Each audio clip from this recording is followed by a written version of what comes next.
Good morning, everyone. I'm Stacy Rothwell with the Oregon Office of Rural Health, and I just wanted to thank you for joining us for today's session, number 1 of the CAH Quality 101 series.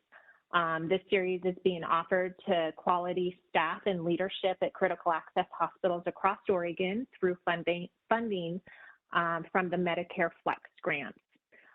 We do have the chat feature on the right-hand side of your screen. So we ask that if you have any questions at all during today's presentation that you enter your questions in that chat feature. We'll be keeping an eye on it. We'll have a couple of times throughout the presentation where we will stop and review the questions. Also, we are recording today's session, so I will be sure to share that recording with you either tomorrow or early next week. I'd like to take just a quick moment to do an introduction of our presenter for today and throughout the CAH Quality 101 series. Please welcome Susan Runyan with Renyon Healthcare Consulting. Susan started her own consulting firm back in 2016 and primarily assists critical access hospitals with quality improvement activities and programs along with quality data reporting. Susan's background includes more than 14 years in hospital risk and quality management with 30 years overall in a variety of healthcare roles. Prior to this, she served as a program director for the Kansas Healthcare Collaborative. She also served as a quality improvement project manager for the Kansas Foundation for Medical Care and has been an integral part of the Federal Office of Rural Health Policy's Flex, InVQIP, and SHIP programs in Kansas since 2012. She has expertise evaluating facility programs, quality programs, leading patient and family engagement projects, teaching Lean and Planned Use Steady Act methodologies, and other performance and quality improvement training. Her clinical background is a paramedic, both in the field and in a rural hospital emergency department. Susan is the membership chair and board member for the Kansas Association of Healthcare Executives and is a former president of the Kansas Association of Risk and Quality Management. She holds her master's in healthcare leadership from Friends University and a Bachelor of Science degree in healthcare administration from Southwestern College. And she also holds a Six Sigma Green Belt certificate in healthcare from Villanova University. So with that, Susan, I would like to virtually welcome you to Oregon, and I'm going to hand it over to you to get started. Thank you. Perfect. Thank you so much. I'm so excited to be with you guys today and starting this series. And I really appreciate the intro, although after I hear it a little while, I always think, wow, I am old. I look in the camera and you can just kind of see the gray hair. So I don't realize I've been in healthcare over 30 years, but I definitely have a variety of roles. And I think that all of those experiences bring me here today with you. But the thing that will help you the most in this series is really communicating. And so reaching out with the questions, which is one of the reasons that we asked the question of what your true hope was with this series, with signing up for this series.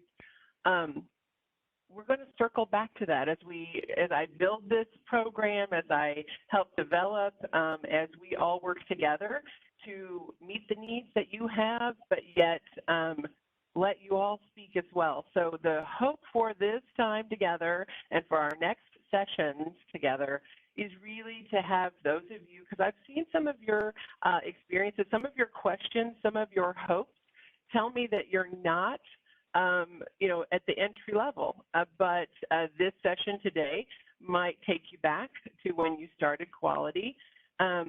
If we were in person, I'm very interactive, and it's hard to do virtually, but I still encourage you to do so. I strongly encourage chat, and so Stacy's going to be monitoring that for us today. I would currently have you be raising your hand if any of you went to school and started college thinking, I want to go into quality. There might be one of you that raised your hand, but most of us, at least myself, I'll speak for myself since I can't see your nods and your smiles, most of us didn't start this journey specifically going down the path of, I want to be a quality manager. I want to work in quality. In fact, when I started the journey in healthcare, I didn't really have an understanding of what quality was.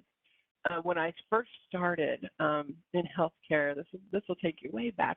I was only 20 years old. I worked as a secretary in an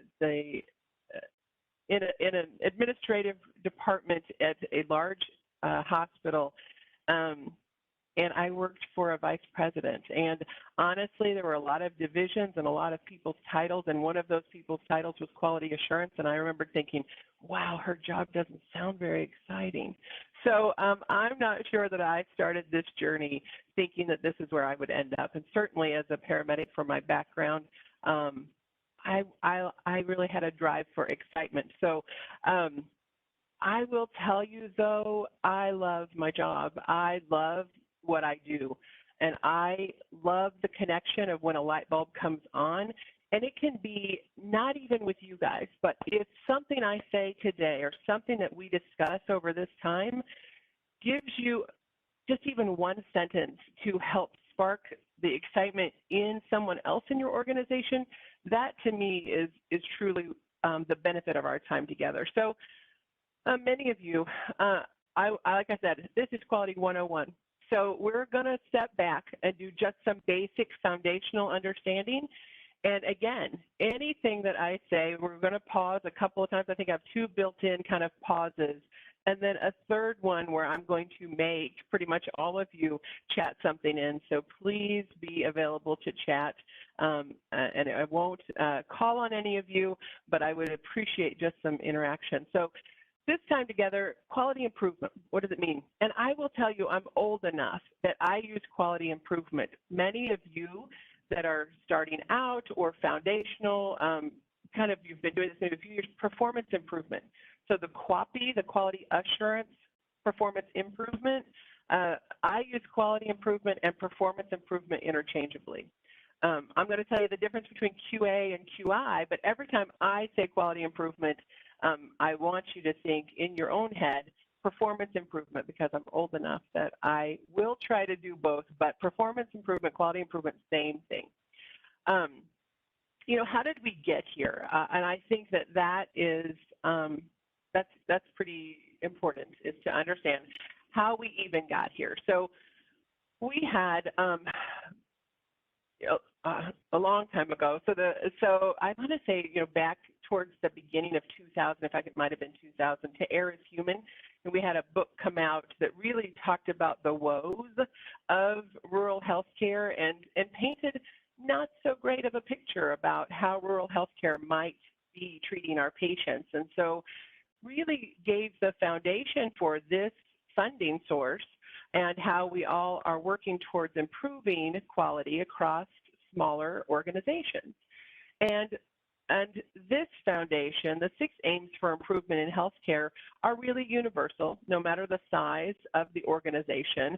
We want to have safe care. We want to have effective care, patient-centered care, which that's kind of one of my main passions now, is really making sure things are patient-centered.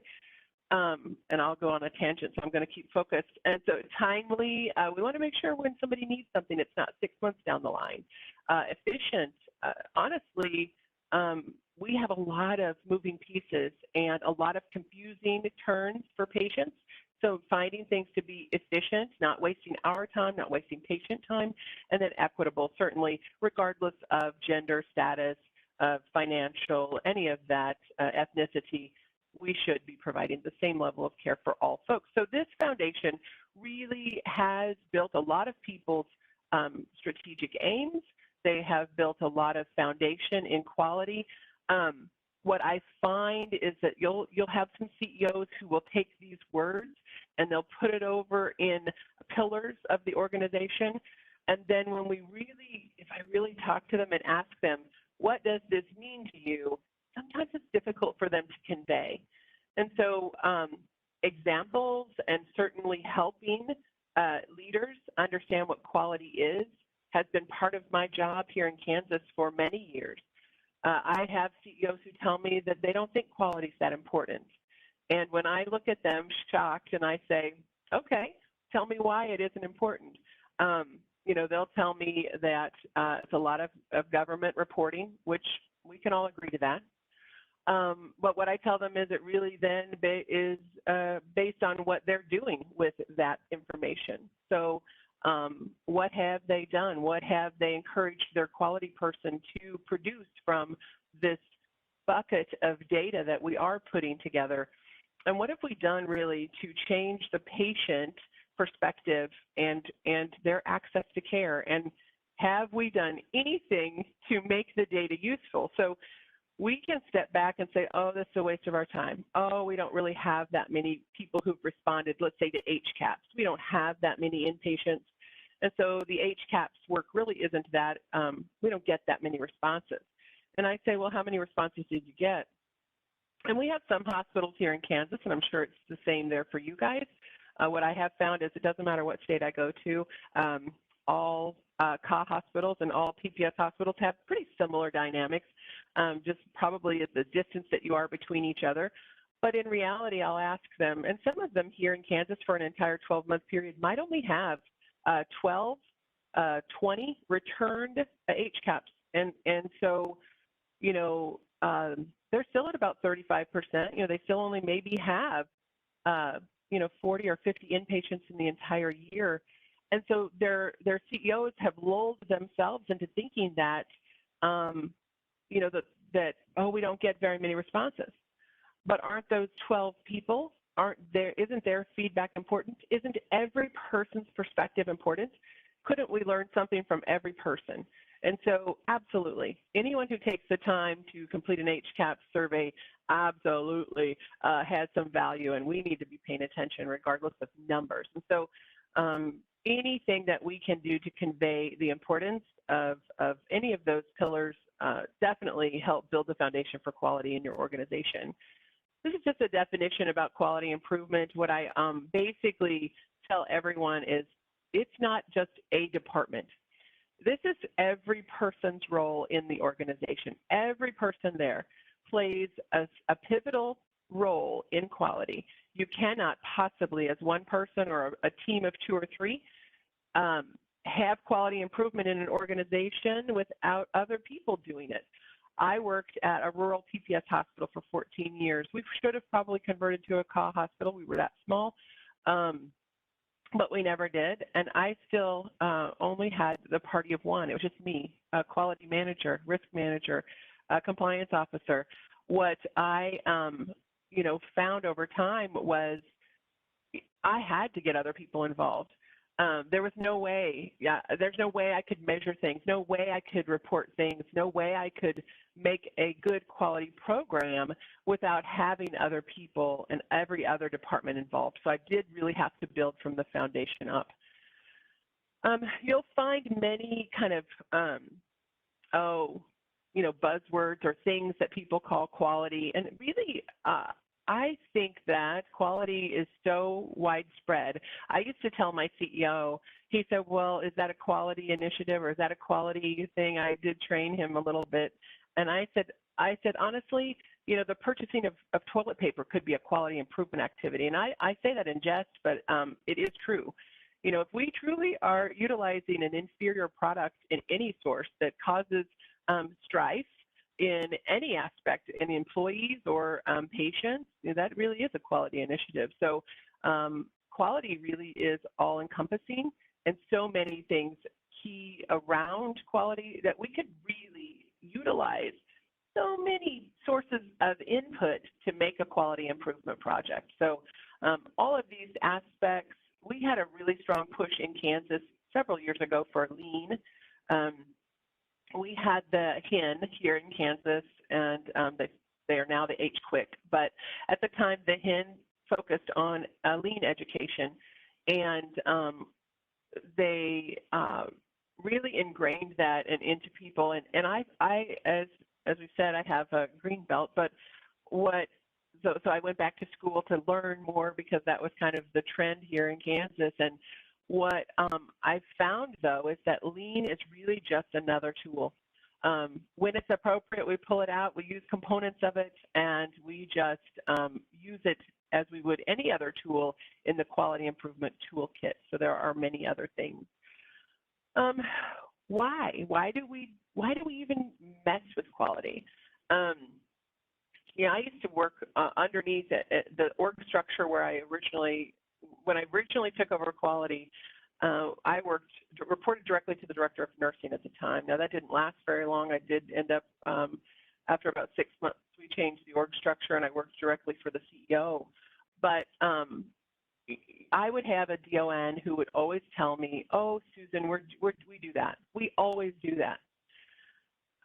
Back, if any of you have been around as long as I have, or even relatively as long as I have, you'll remember we used to do immunizations.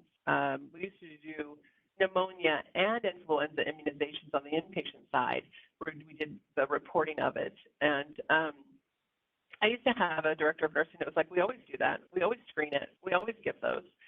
Very quick to tell me that we always did those. The interesting part was I knew we didn't because I had been visited by, at the time, the Kansas Foundation for Medical Care, which is the Quinn QIO for Kansas, because according to their numbers, according to the abstracted work, we'd only been doing it 12% of the time. So the data did not necessarily reflect what her perspective was. And it did take a lot of work for nursing staff to believe that. So for them to have to understand, we had to look at the chart, look at what we were even looking for. Are we doing the right thing? And then of course we had to tackle the why are we doing it. So we needed the evidence-based practice. We needed to be able to have it written in, a standard practice that we were going to do this. So our medical staff had to get on board. And then what is well? Why are we doing this? And then really comparing and benchmarking against ourselves. The other thing is, I always say data is very important. I have a hospital in one state, and the DON called me she was alarmed about a number that they had on their HCAP score, and it actually was quiet of environment, quietness at night, basically. And she said, "We are just doing so poor." And I said, "Well, how are you?" And I believe if I remember, I think they were about 67%. And I said, "Okay, well, knowing in my head, I think the national average at the time was only about 72%. I said, "What is your state?" And she said, "I don't know." And I said, "Well, what is the nation?" Because I wanted it to really be one of those acts that she really needed to look. And she said, "I don't know." And I knew what it was because I actually went and pulled their intelligence report. I had their quality person send it to me already. And so we pulled it up together, and I believe the state average was only about 1 or 2 percentage points higher than what their hospital was, and their state average was exactly what their hospital was. I mean, the nationwide average, I think, was exactly what the hospital was at the time. So I told her, I said, it isn't that isn't something to work on. That's a double negative. It certainly is something you could work on. 67% of the time, are we quiet at night? But in all honesty, there are other things that would have a greater impact. And so really understanding data and what you're doing well, what it's actually showing you is going to steer your path if you really take and analyze the data that you have already. One of my soapboxes is really understanding the difference between quality assurance and quality improvement. So I just have a couple of slides here where you can really kind of wrap your brain around what improvement is versus assurance. So how I try to phrase it really is the difference between something that you have in place and something that's already in practice. And you're just kind of on a retrospective look, just analyzing the data. So for example, crash cart checks. Okay, so we know we need to be doing crash cart checks. We already have a policy in place, and we just need to make sure that what we're doing, what we're focused on, what we've actually put in place is working, that we're actually compliant, and that we don't have the need to revamp something or revisit something because a process has not been executed well. Have we not trained appropriately? Those things. So it really is just a monitoring. And then looking for any outliers, making sure that you have those stops in place. So an example that I will give you is I never asked until the end of the time period to even see the temperature checks for the refrigerators. So down in the OB department, we had a refrigerator, and in that refrigerator, we kept the newborn immunizations.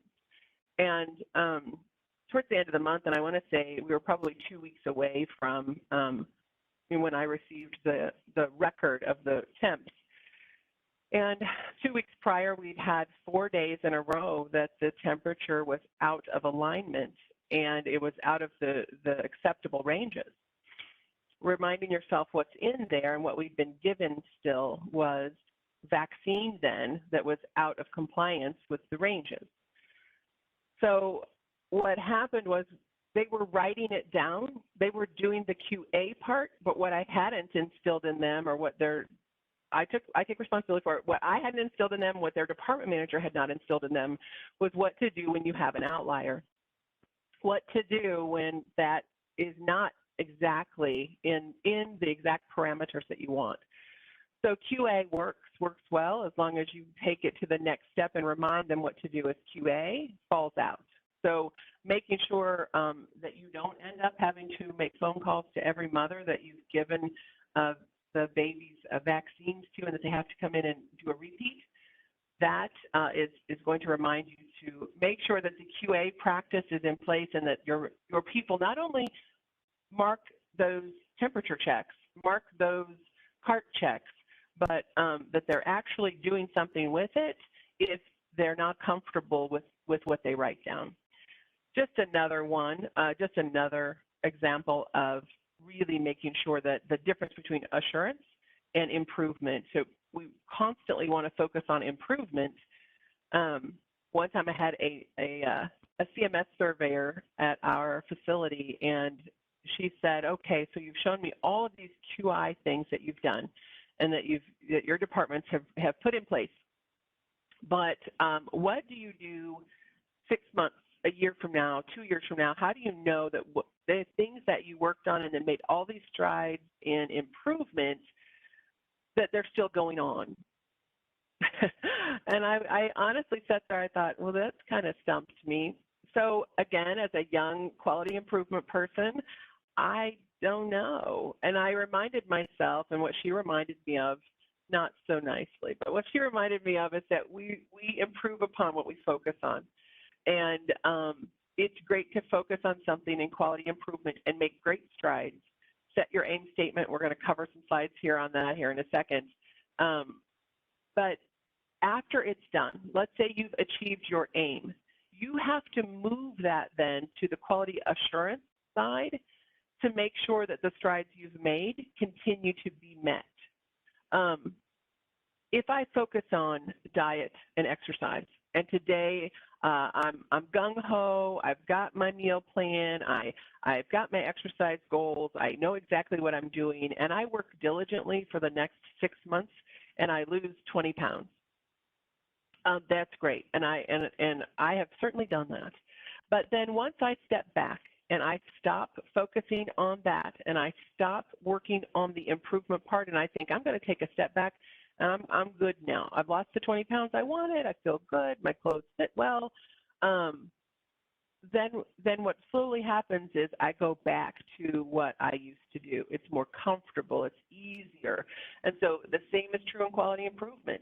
Your people have a routine, and not that they don't want to do right, not that they don't want to maintain. I mean, who wouldn't want to maintain even a weight loss of 20 pounds? But it is easy to go back to what you knew originally. And so quality assurance is key to continue with the gains of that. Again, here's just an example, like I've talked about crash cart monitoring. So we do the crash cart checks. That's great. But that doesn't help that department. That doesn't help patients necessarily. What might help patients, developing a code blue evaluation process. Did we have the adequate number and the type of staff that responded? What was the timeliness of the team's response? Did we have the right equipment available? Were there any malfunctions? Have we followed the ACLS guidelines? Actually running mock code blue drills, those types of things are improvement that actually have the ability to find new problems, to actually have, hey, we need to maybe put this extra process in place, but just doing the quality, the crash cart checks on the quality assurance side is not going to make any improvements to patient care necessarily. So really challenging yourself to take something that might be in QA, and what could we do to kind of step it up if there's things that need to be done? Reminding yourself that every department should have a quality improvement project or activity, and we will talk a lot about that in a different session, but making sure that they can find something to work on. Many times, again, you'll have departments that come back and go, we're doing good, we're doing really good in everything. Well, I don't know, we haven't really had any problems. And so helping them find a good activity and helping their staff be involved in that discovery is important. I want to spend my next little chunk of time really talking about the foundations of quality improvement. And this, get ready, because this is one of those where I want people to chat in here in just a second. So making sure that really there are 3 foundations for quality improvement. Make sure customer focus. I talked to you about the fact that customer involvement, patient satisfaction, patient engagement, really huge things that really delight me. They do make my job fun and challenging and rewarding all at the same time. Process-oriented and data-driven. So those are the 3 foundations that I find most important for quality improvement. This is the part, get ready to chat. So making sure you're customer focused, who do we serve and who are the customers that are involved in this, both internal and external? And this part, what does it take to delight our customers? Some people smile at that, and that's good. Smile at it kind of because they don't really understand quite the term or what I'm getting at. So here's my story and the component to which you will have to type something in chat. So I travel a lot, and my husband is retired, and so he started traveling with me once he retired. And he was a high school guidance counselor, and I always tell him that's a job I could never do. And so he certainly earned his privileges to retire early and travel. So he travels and knows in the morning that I am a coffee person, and he knows that I prefer Starbucks, and he will go find, usually the night before, if it's someplace we haven't been, he'll search to figure out where the nearest Starbucks is and make sure that we have the time to stop by in the morning, and he'll drive there. He just knows that that's where I want to go. So we'll drive sometimes, you know, it's a Starbucks. For you guys, maybe like Dutch Brothers, Human Bean, something like that. Trying to think of the other things that you guys might have on your corners as well. They're not as close as, say, a McDonald's. And sometimes I will drink McDonald's coffee. In fact, I don't know that you can see my screen, but that's what I have in front of me is a McDonald's coffee. So, but we'll drive by, and he'll say, when we first started doing this, he said to me, so Starbucks is your favorite coffee? Oh, no, it's really not. And he starts laughing, and he said, you're telling me for the last 6 months, I've been on a quest to find Starbucks at every town and every small engagement you've ever had. And for what reason? It's not your favorite? What's your favorite? And I say, McDonald's, okay? And I'm serious about that. And he's like, well, then why do we go to Starbucks?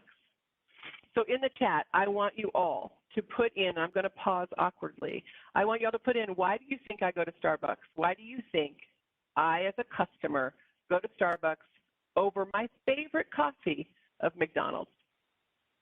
And Stacy, I can't see the chat, so you're going to have to tell me when people actually start, and I will stop and have the awkward pause for just a minute.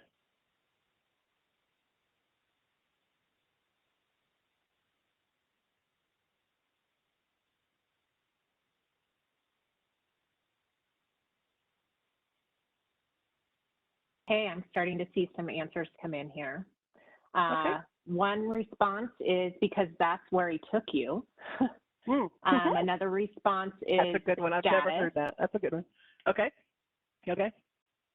The next one is because there is a Starbucks on every corner.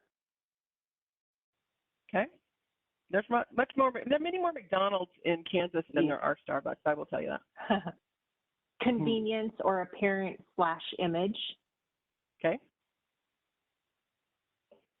because Starbucks is everywhere, convenience and loyalty. Okay. They smile, greet, acknowledge you as an individual Love consumer. Thank you. Yes. To please the other person. Okay. A better experience, atmosphere, and customer service. Beautiful. Their customer service is better, sometimes in quotation marks or in parentheses. Customer service and interaction with the organization, availability. Yep. Obviously, because their cups are cooler. They are. Although I will say the Christmas cup for McDonald's is pretty cool sometimes, but the yellow is not so cool. But okay, so the gist of those, yes.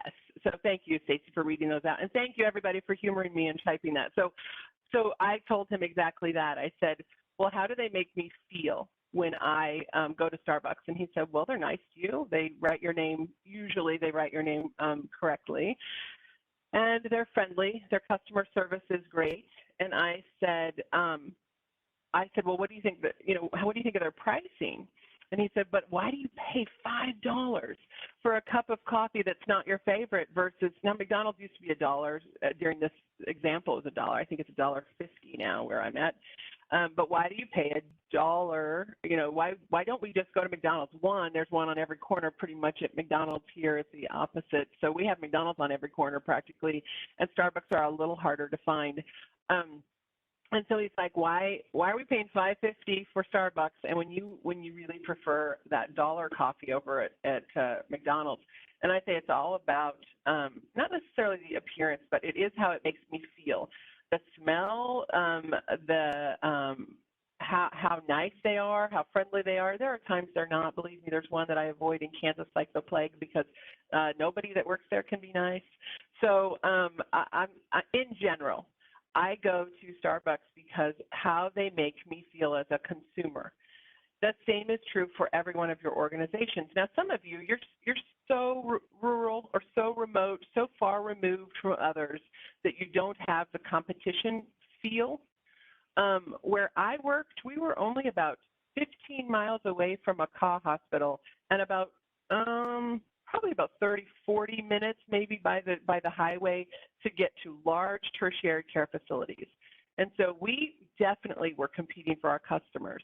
We were competing for our consumers. And so to not think about it as a customer, you're losing people already. If we are not concerned about the fact that they have choices, they can pick, even remind yourself, I paid more. Maybe my copay would be more to stay at this particular place, but I drove further, usually, to Starbucks, and I paid more at Starbucks for how they made me feel. So if you don't have QI as a customer-focused experience, then you absolutely are losing some of the game.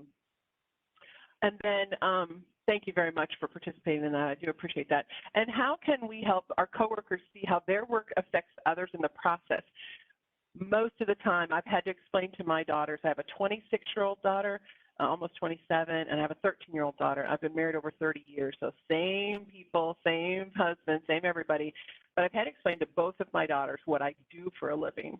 And my youngest, when she was only in about the third grade, she had to explain what I did, and she just told people that I was a cheerleader, which that's exactly what you do. So you could write that down as a job title, and I assure you that that's part of your role.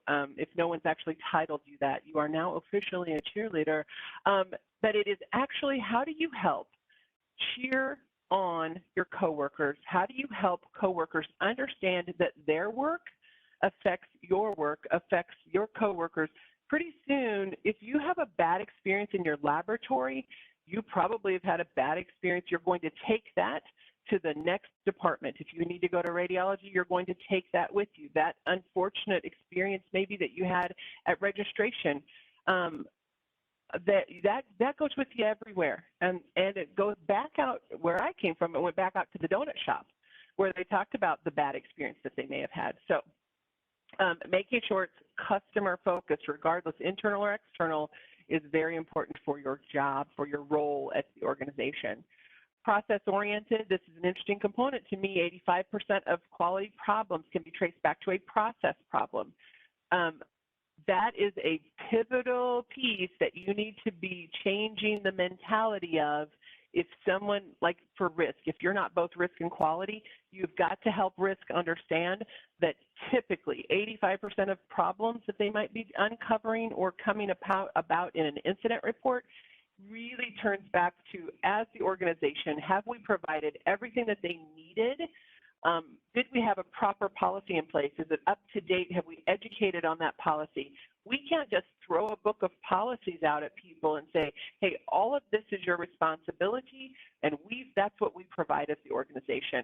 We really have to internally look at every incident report, every quality item, and think, as the facility, have we done everything we should have? And 85% of the time, you can trace it back to a process problem. So we have to do a well-defined process to reduce the variation regardless of who's doing that. And typically it's having someone from an outside department come and test out the policy in a specific way so that they know exactly what I'm trying to say. They don't interpret, they don't read between the lines like someone in your department might. And then last but not least, before I pause just again, is it has to be data-driven. We have to keep it simple. We have to keep it to where people understand exactly what we're trying to say. What is currently being gathered in other departments, in other areas that we could absolutely be looking at? Like I said, when you've got a leader who says, oh, we only get 12 responses back on HCAPs. Okay, well, what have we done about those 12? What's currently being done? What is another department or unit collecting? Can we glean something from that? Can we help them do something with the data? Can it be collected concurrently? Do we have the opportunity for even service recovery during a quality improvement activity, not so far retrospective that it's so past due that contacting or changing a process, we've let 6 months go by or something like that, and that definitely is not helpful for people. No gut reactions. Again, I don't know how many people have told me over time, well, we don't have anything to improve upon. We are doing well. Well, we already do that, Susan. We do that all the time. If you're gathering your EDTC data, I don't know how many directors of nursing have called me and said, we always send that. We always send that paperwork. And I'm like, okay, well, where's it documented? Because remember, your own rules are it's not documented, it didn't happen. Where is it documented of what we sent? And then really drilling down to why it's important to monitor, to help structure how we send things. In that EDTC component, tons of data that we could talk about there, but the gut reaction of we always do something, it doesn't really hold water to me because it isn't really something that, I mean, there's no leg to stand on. I don't know that for sure, and neither do you until we gather some data. So I'm going to pause and take a drink of my McDonald's coffee. Although this says roundtable, we're not calling upon anyone, but what questions do you guys have so far, or other comments from those seasoned in this room? What other comments do you have? What's important about quality improvement that you think we should help everyone on this have a base understanding of? If you'll put it in the chat, Stacy can help read it out, and I'm going to pause for just a second.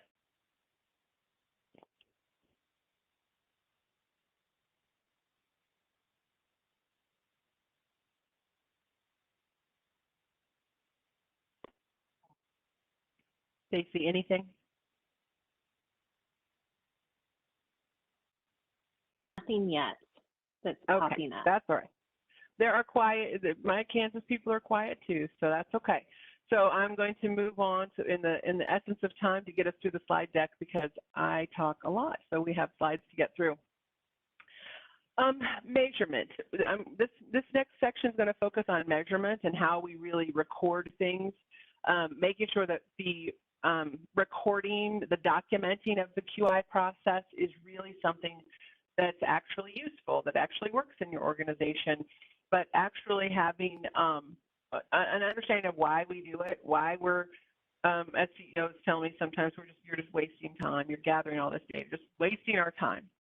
Well, it helps us understand that any variations that might exist in a process, what can we do to take those away? monitors the process over time. Again, maybe we do want to look at code blue checks and we want to pull the last 12 to make sure, or the last 12 months even. We may not have that many. And the last 12 months we want to pull and do a little quick check of 5 or 6 items that we all agree to. Maybe we want to check for ACLS protocols, how long it took to get a nurse, a provider, and a second nurse in the room. Maybe we didn't have even the luxury of respiratory therapy at all hours of the day. So, to wait for a respiratory therapist to come in was not going to be an appropriate measure for us. But maybe checking over time, checking a process over time, that's what it helps us do when we gather the data. And then if we made a process change, we have to keep monitoring it to see the effect of that change in a process over time. And that's only something that we can do if we continue to actually check the data. It does provide a common reference point instead of the old, we always do that. Okay, that's not helpful. Not helpful for us to understand how much always means. It might mean something different to different people. Example, my husband got a steroid prescription the other day, and it said before breakfast. Well, how far before breakfast? After lunch. Well, how far after lunch? Your patients have the same questions, and the same thing is true for data. If you say, well, you need to take 2 pills before breakfast. Okay, well, how far before breakfast? And is it something that I should be waiting? Don't eat for 30 minutes post. But the same is true for data. So when we're really trying to describe data, make sure that it isn't an interpretive situation. We really are defining what we're looking for. Determines if the change is actually an improvement. Sometimes we make changes and it's not really improvement. And the same is true, I'll tell you, the old rule of thumb I have for this as well is similar to you take a baby in for immunizations when they're young and they get 3 or 4 at the same time and they have a reaction. Which one did they have the reaction to? It's very difficult to know because we did them all at once. Right, same is true for change. So you'll brainstorm and you'll have a group of people really invested in a project or a process improvement, and we have some great ideas and we think, well, if one is good, then let's do them all. I'll tell you what, these are all great ideas. Let's get busy. We want to see some improvement, and you get going and you do all of them. Well, if you have no improvement, was it because they were all bad? Was it because that a couple really contradicted each other, kind of washed out any improvement? What is worth continuing and what is not? It's difficult to know unless we actually measure and determine if it's actually improvement. And again, one thing at a time. I tell people one thing at a time. This is a Pdsa cycle we're going to talk about here in just a second. And so you need to make sure that you can run them pretty quick. You can do a week. This doesn't have to be drawn out for a year. In fact, a good quality improvement, pretty quick, rapid cycle improvement. And so I encourage you to be quick in this rapid cycle improvement, making sure that you are not just stalling and constantly, oh, we're still monitoring, oh, we're still monitoring. But the only way you're going to know if you have an improvement is really to measure, and measure one improvement at a time. It could be for a week, it could be for a day, depends on the volume, depends on what you're really thinking about, and then try the next thing. Or are we satisfied with the improvement that we've made? So we need to kind of ride this out for a little bit and just see if we made this process improvement, how far would it get us? Pretty, I want to say late in life, I had someone who, and I don't want to say was trying to stump me, but certainly kept saying things that I didn't know. And so they kept saying, well, is this a process? Is this an outcome measure or a process measure? And so I just put this slide in here so that nobody has to question themselves on which it is. Sometimes you're looking upstream and you're trying to analyze the process, and sometimes you're looking downstream at the aftermath, if you will, at the outcome measure. And so it really is just what perspective are you trying to glean information from, and where are you trying to make changes? So are you looking retrospectively, or are you looking out to the future? The QI model for improvement, I mean, this definitely is just a hallmark, a Pdsa. There's PACE, there's Pdca, so they're all really pretty interchangeable. I mean, the acronym obviously means a little something different, but certainly the foundation of quality improvement, just get out and get going with something. Let's brainstorm. Let's figure out what we could possibly kind of, and sometimes people say, well, are we just throwing something at the wall? Maybe, I don't know. But we won't know that until we actually give it a go. So works well in small numbers, which is perfect for us because most of the time we have small numbers. It really asks this 3 foundational questions in the framework. So what are we trying to accomplish? How will we know when we have an improvement? And then what change can we make from that result that will result in maybe continued improvement? Or do we need to try something else? Do we need to say? So it's just really this constant churning. I encourage you, it says pilot this change maybe in 1 unit. Well, we were kind of an all in one. I mean, if you worked in acute care, you were also working OB, you were also working ER. So really, we had one like first floor, and then we had a second floor, which is kind of long-term care. And could you have just one physician? Maybe there's a physician champion that is interested in this change, and the other ones aren't. But we need to have some data to show this change. We did this in the clinic side when we were trying to streamline dismissals so that we could make sure that our patients had the education that they needed. We needed to have a streamlined process. Well, most of the physicians were not on board with that, but we had 1 or 2 that were. Well, heck, we're gonna give it a try with you guys, and so we did. And then what those physicians saw was that, hey, you're not charting as long. Hey, it's not taking you as long with phone calls.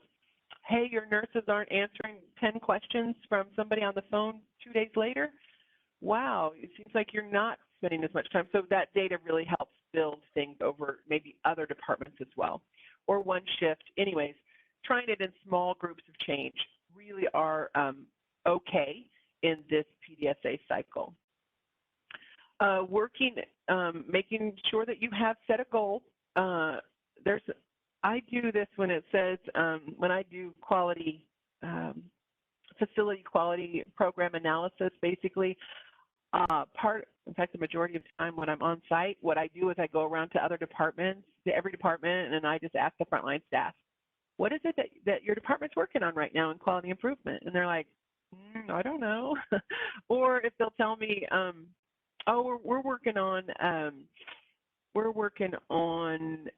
how long it takes us to call somebody back to draw the blood in the lab.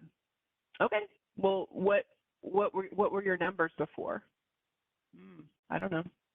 Well, what made you guys think that this was a good, that it was needed? What were you concerned about that caused this to be something that you wanted to work on?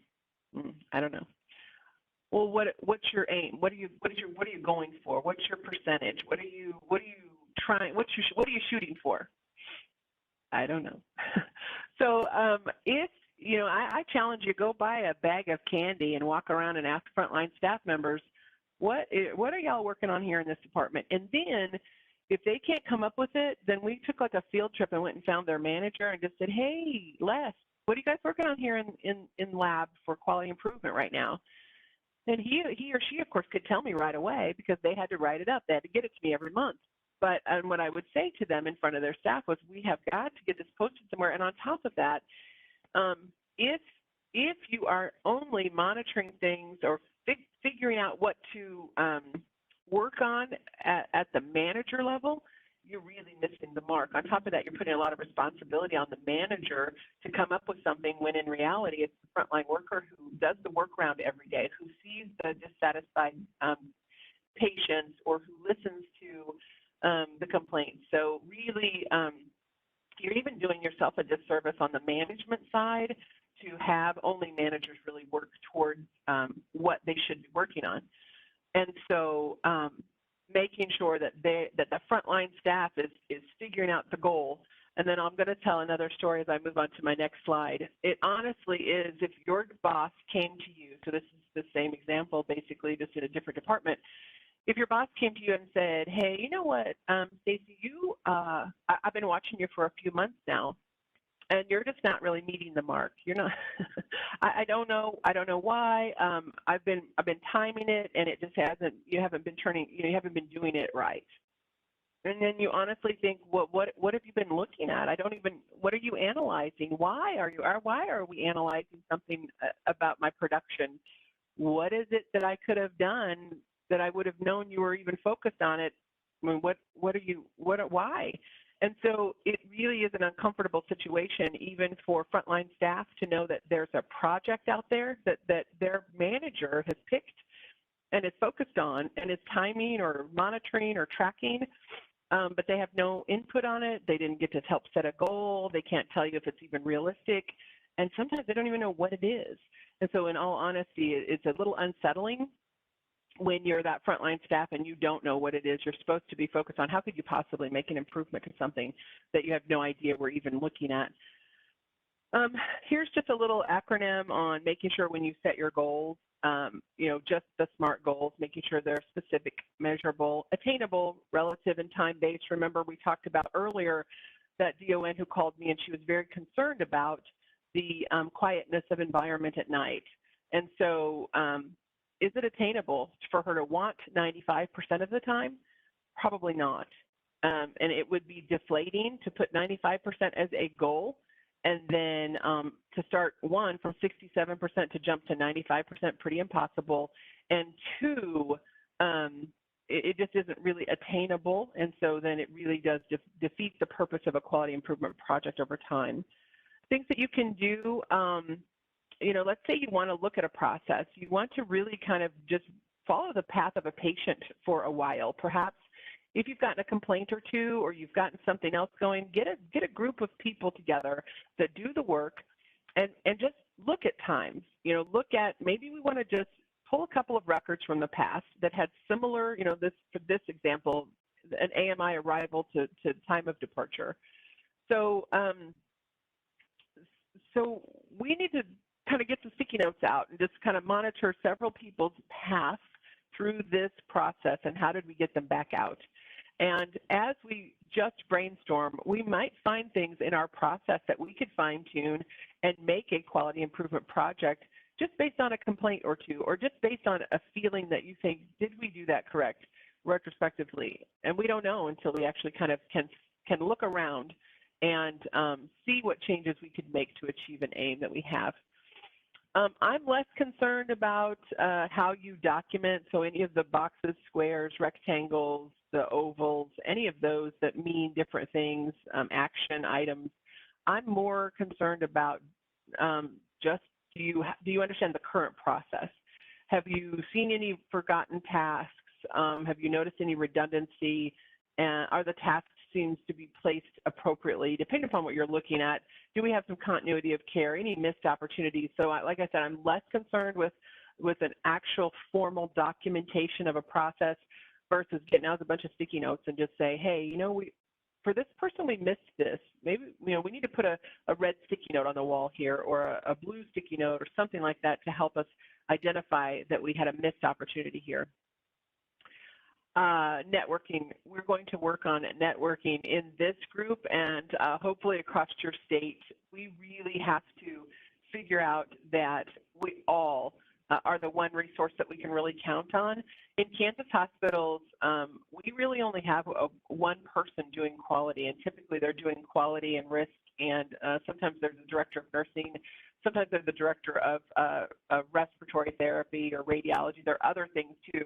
So it really is this network, this time together that you have opportunity to share and to come together for a best practice and not have to reinvent the wheel. So if you know of somebody else that's working on something, or somebody else that has shared in some other avenue, please reach out to each other, find that opportunity to share, and figure out a way that you could share best practices with each other. Again, just another image of the Plan, Do, Study, Act, and making sure that you find time to document each one of those and set the goal of when you're going to come back to study. When are you going to come back to analyze the data? Setting that as the goal too. So we will have this, this, and this by this date.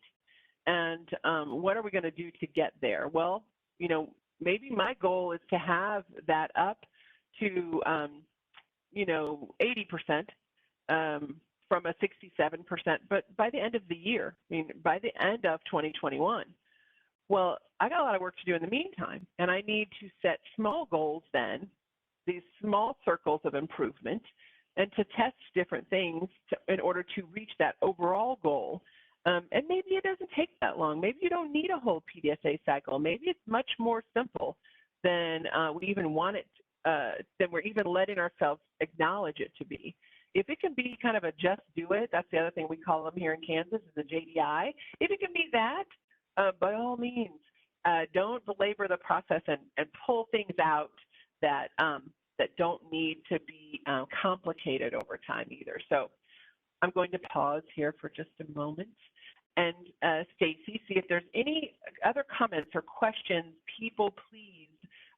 One of the things that many of you said that you wanted to achieve in this time together for the next 6 months is the opportunity to network with our peers. So we have got to take opportunities like this to ask questions or say things so that, and you're anonymous, Stacey's not going to read out who said what. And so if there's something you're looking for and you're really needing over time, may not be today, but as we start to go into resources, as we start to go into other things that y'all were seeking on that list of accomplishing during our time together, we're going to have to talk and ask and speak about the needs that we have in order to achieve those and get those from other people, get those from our peers directly. Stacy, anything in the chat? Not have any additional questions in the chat right now. That's okay. So I realize I am new to all of you. I will tell you, I'm not new to the people in Kansas, and they still do that. They still don't type anything in the chat at times unless I pause and give them a specific thing they have to answer. So moving forward in the next sessions, instead of this roundtable, there'll be a specific question probably that I will want you all to try to answer. Again, we will make them easy, similar to my coffee story. But I think that as, yes. I did get one question. Okay. Do you have a preference of how to report the small incremental changes with staff? Like how I would document them to share with staff, like the frontline staff? I would say yes. Okay. That's the way I interpret that. So my preference is just make sure that your staff knows where it should be. Okay, so there are many ways to display quality, and that is one of the things we're going to talk about in how you're displaying your data in our next session. No spoiler alert, but it definitely is important that your staff know where to find it. So not only do they know what you're working on, they know where you're going to be updating the data, and they know, they've got clearly laid out what your aim is. You know how you see United Way has a fundraiser or some other fundraiser going on, and they have the thermometer? It can be that simple in my head.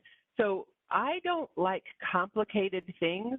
I want everyone who walks in that room to tell me what the thermometer means.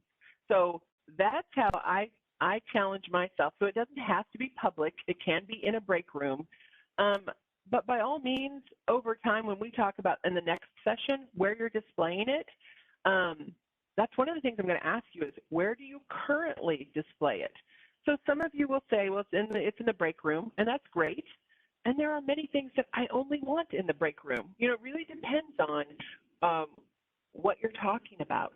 But in reality, I want people to know, like on a quality board, I want them to see some of the great shout outs that we've had in our patient experience survey responses. I want them to see some of the great things that we are doing in quality, some of the great quality indicators we have. But I also know that if all you saw was the great, what is the first thing you think of is, oh, well, this is what they do good, but what do they not do? I want them to also know, I want the public to know that we realize we need to work on X, Y, Z, and we're working on that. And our goal is this by this. And so, there are times that publicly reporting, putting it on that public bulletin board, if you will add a lot of value to your quality program. They'll realize what you're working on. So I think it varies, but I think definitely you have to show the incremental improvements to your staff. Otherwise, they lose momentum. Susan, I have another question. Any advice on how to discuss concerns with processes when you are in the coordinator role and not part of the leadership meetings? So I definitely think one-on-one, but I also, here's another, I can't believe I didn't tell you this one. So here's another thing I would say. If someone came to you today, so let's say as a coordinator, I see something that I think is a muck in a process, right? So if someone came to me today, regardless of what role you have, whether you're coordinator, manager, whatever, if you came to me today and said, hey, Susan, I've been noticing that I think your process needs some improvement. I think if you did this and this, that'd be great. Oh, you do? You have some suggestions for me. So I think a lot of it is in the approach. And I think a lot of it can be turned around to, hey, you know, I got a couple. So I used to take complaints even before I became the quality manager. So I would say things like, hey, I've gotten a couple of concerns from patients about XYZ. Would that be a good quality improvement project? So sometimes I plant the seed of, hey, do you think that if we did this? So sometimes I played innocent or ignorant, if you will, and mildly would suggest, even especially to the physicians, if you haven't done this to physicians, you should. So you mildly suggest an improvement opportunity, and then later they realize, they think, oh, it's their idea. So it is a bit of a coaching game, and you figure out how to coach them along, regardless of your quote-unquote title, because every one of you is a leader, whether you have a seat at the table on the exact same day as everyone else, doesn't necessarily matter. So I think it's an approach, a technique over time.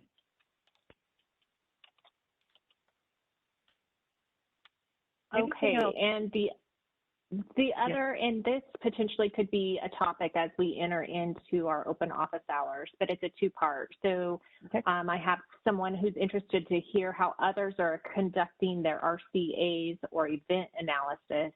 And the second part of that is to also hear about how much of a role the quality departments are playing in each department's annual PI projects. Okay, so everybody hear the request of your peer, and I'd like you to think about, I'm going to write it down, and so think about those things, how others are doing the root cause analysis or event analysis, all right? And then the other one was really how much of a role is quality playing in specific departments' quality improvement. I can tell you, you should be playing a pretty close role, but not so much that you're the crutch that has to end up writing it up. When I first started QI, I honestly was so desperate to get department managers to do it that I'd be like, oh, I'll write that up for you. And then I reminded myself, I really didn't set myself up for success. Now this person thinks that I can write it up for them every time. So I became more of the note taker for them instead of encouraging them to find the foundation for themselves and to have to do the documentation. That's part of the work. Part of the work is to do the documentation too. So standardizing your documentation and what you're asking of them and how they get it back to you. I think that we need to talk about that in an upcoming session. So I know I've gone over time, and I promised you I would stay on time, and I'm close, but not exactly. Our next time together is on the 28th of April. I hope that every one of you comes back, reminding yourself that I've tasked you with the fact that you're going to have to share how you display your data now. And it doesn't have to be every piece of it, but in general, I need a couple of ideas of how you're displaying data and the type of data that you're displaying around your organization. So that's one of the things we're going to share in the chat for everyone to understand too and ask questions of each other. And then that session will go pretty similar to this session. Then the open office hours will have just a little different flavor. So I'll probably talk only like 10 or 15 minutes of those sessions. And then those you all will have to interact so that we have further conversation and further sharing of ideas, because that is what y'all will learn from, not just from me talking for an hour. So Stacy, I turn it back over to you for any closure that you have, and I thank all of you, every one of you, for attending. I really have enjoyed our time, and I hope to see all your faces in the future. Thank you, Susan. Yeah, and I appreciate you putting up that last slide that gave the dates and times. I have not yet sent out invitations for the open office hours. I will get those out this week.